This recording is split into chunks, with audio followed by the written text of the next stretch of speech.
ने इसकी प्रामाणिकता दी, न ही विज्ञान ने कहा, न ही किसी आध्यात्मिक दर्शन गुरु ने कहा। यदि मैं शिव से ही शुरू करता हूं और आता हूं शिव के ठीक, जिसने साधना भी दी, संगीत भी दिया, खरवेद भी दिया, आयुर्वेद भी दिया, जीवन जीने की सारी पद्धतियां दी, हमें तांत्रिक साधना भी दिए, हमें एक खूबसूरत मानव बनने का शिव ने एक बड़ा रास्ता दिया, बड़ा विचार दिया। और वहीं से हम धीरे धीरे धीरे धीरे धीरे धीरे मानव जीवन के निर्माण में प्रगति करते चले गए।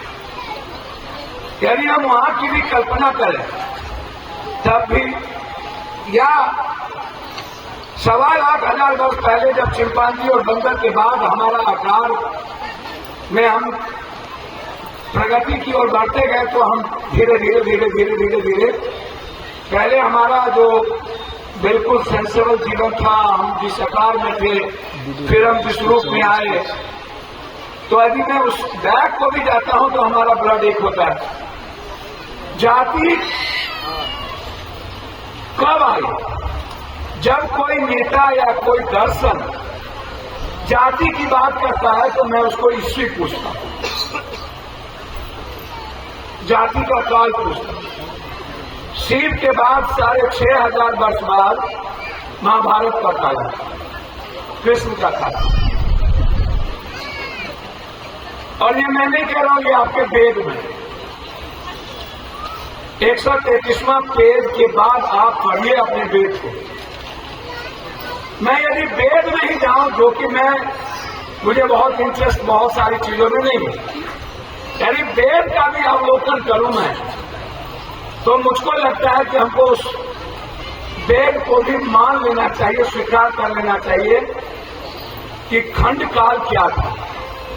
और यदि हम कृष्ण के काल में आते हैं, जो काल कर्म का था, और वहीं से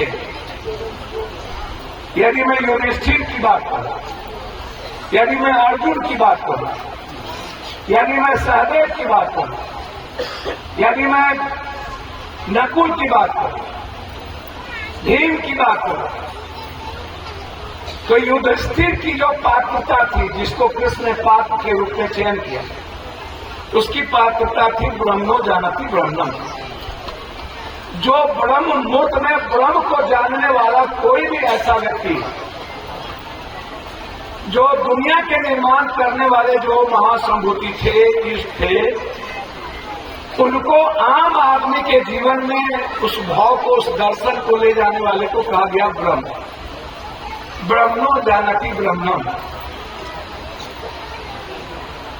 और उसी 5 भाइयों में अर्जुन को क्षत्रियता का एक स्वरूप दिया गया। कृष्ण के सारथी के पीछे एक क्षत्रियता का स्वरूप था, जिसे अर्जुन की पात्रता के रूप में चयन की गई।